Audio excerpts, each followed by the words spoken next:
What did I tell you? What did I tell you? Did you guys see the latest video of George Floyd's arrest?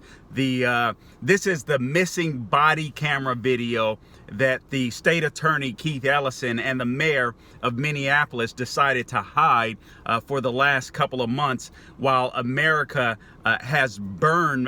cities have burned to the ground, and these idiots hid the video because they didn't want people to know the whole story. Listen, I'm here to tell you, I don't like what happened to George Floyd.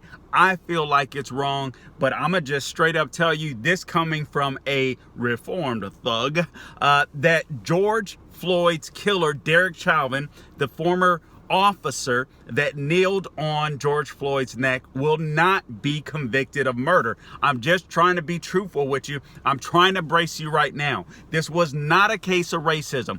If this was racism, that was the most diverse homicide that I've ever seen. You had a white dude on his neck. You had a brother on his back. You had a Latino on his back. And you had an Asian directing traffic. This is not a case of racism.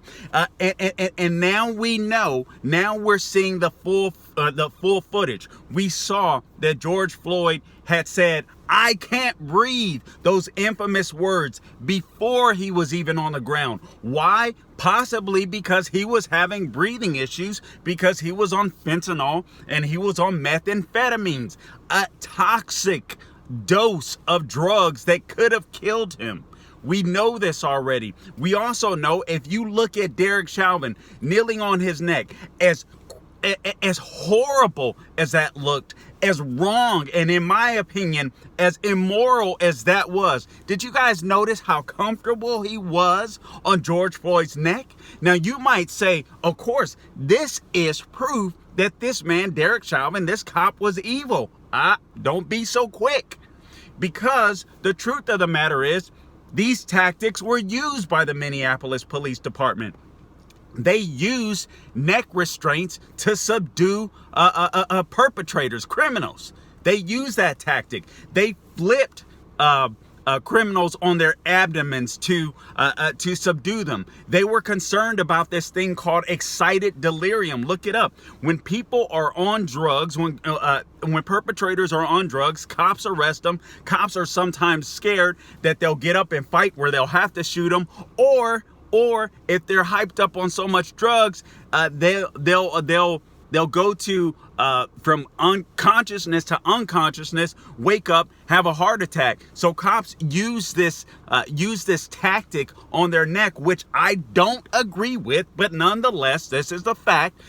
They use this tactic to knock these people out, if you will, temporarily, so they can subdue them. Now we know that George Floyd resisted arrest. These training tactics were legal. The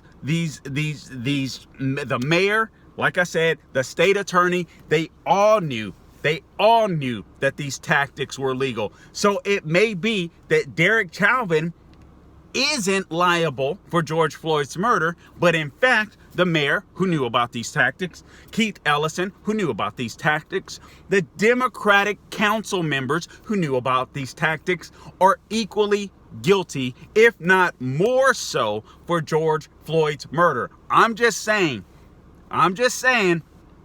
don't be so quick to convict Derek Chauvin of murder, because this looks like it wasn't murder. It wasn't murder. That whole town, the whole town of leaders, I should say, knew exactly what was going on from the beginning. All right, guys, check me out on Facebook, Carl Jackson Radio, Twitter at Carl Jackson Show, and be sure to subscribe to my YouTube page, The Carl Jackson Show. I'm going to bring you the truth. I'm going to tell you like it is every single time. Don't hate.